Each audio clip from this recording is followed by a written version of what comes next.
Hi guys, I have a completed rhino in front of me, and as you can see, it's been through a bit of a battle. Now, as you're probably aware, with my Blood Angel army so far, everything's pretty much clean and pristine looking. But I really wanted to try something different with this tank and sort of paint how I used to previously paint my Ultramarines, which was really beaten up and dirty. I just fancied a change, and this tank really was I think the opportunity I needed to do that. So I'm going to go over a few things of how I went about weathering this tank, and talk to you a little bit how I went about that. So first of all, I'll have to say that these bits here are from Forge World. Now, I had these some time back as a payment from a commission. I was really happy at the time, but had no rhino to slap them on, so it's really nice that I've actually finally got to use those bits, because I think they look really cool. And the painting stage, well, first of all, I started with the Dragon Red primer. Now, that's not what I wanted to use. I had no white, so I had to paint sort of like against myself. So primed it red, then I had to go over that again and with my airbrush in white, so I could start my grey scaling technique.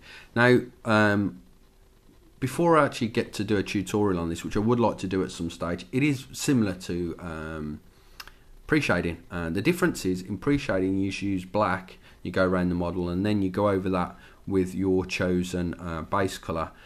For me, though, it'll do one of two things. It'll either make it look too overpowering, the shading, or it will leave to like a really hyper cartoony look. Now, I think my tanks are a little bit cartoony anyway, with the vibrancy that I like to go for. But what I do after I've painted the black is I'll go back in with grey to blend in some of the parts where I don't think it should be that dark, and then I'll go back over any areas that the black or the grey has touched that I think should be really shiny and bright, so like on some of the top middle parts of the hatches and so on. And then I'll go in with my base colour, which is Scarlet Red from Vallejo Model Air.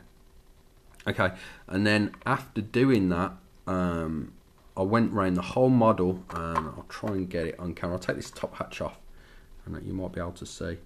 And I added paint chips to the whole model. Very tiny ones, I may add. I think the smaller you actually do the paint chips, the more believable that they look, and the less it detracts from the model. But that's my personal preference.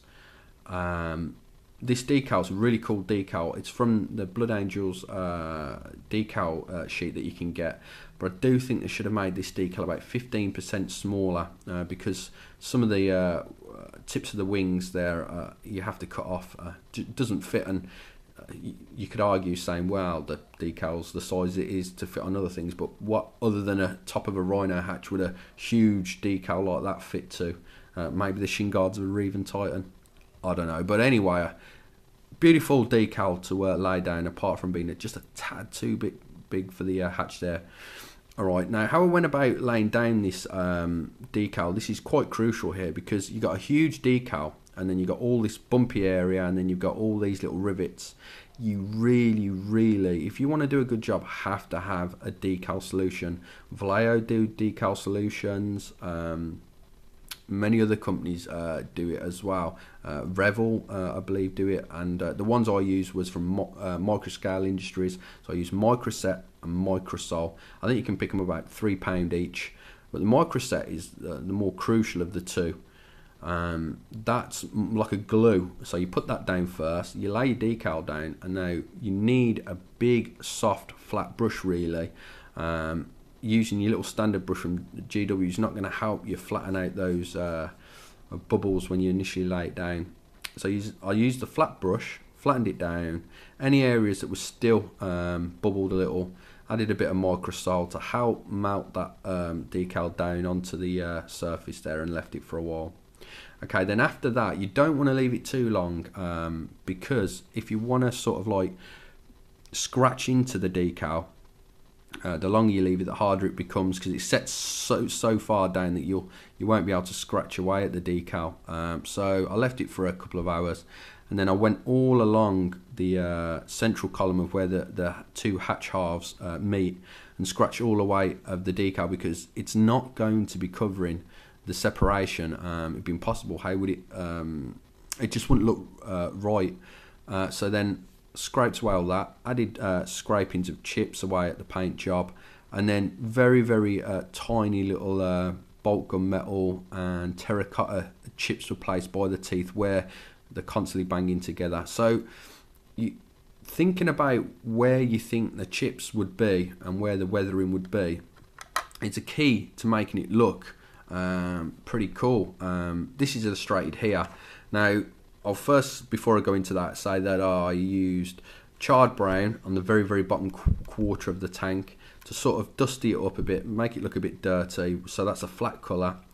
Then I used Vallejo Game Colour Earth a little bit further up to make it more of a dust blown effect that's dried over time towards the top, so lighter at the top and darker at the bottom.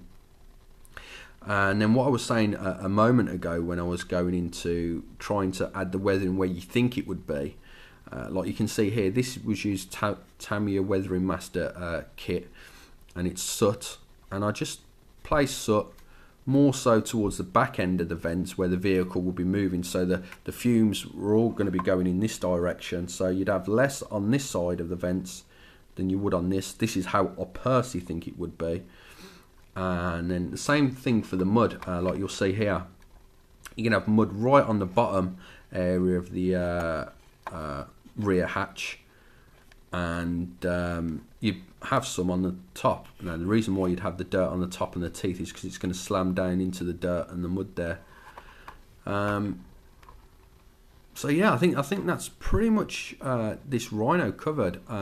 It's the first time I've really gone to town weathering a tank in a while, to be honest, but just fancied a change. So this is going to be using my pre-heresy army. I know it's not a pre-heresy tank, but as the saying goes, I had the tank, I'm definitely going to use it, and I think it's turned out really well. Let me know what you think, guys. I'm a huge fan of weathering. It's just I've not had a chance to use it much, so it was really cool to do. Any questions, any comments, please put them below. I read them all, and I really do enjoy reading them.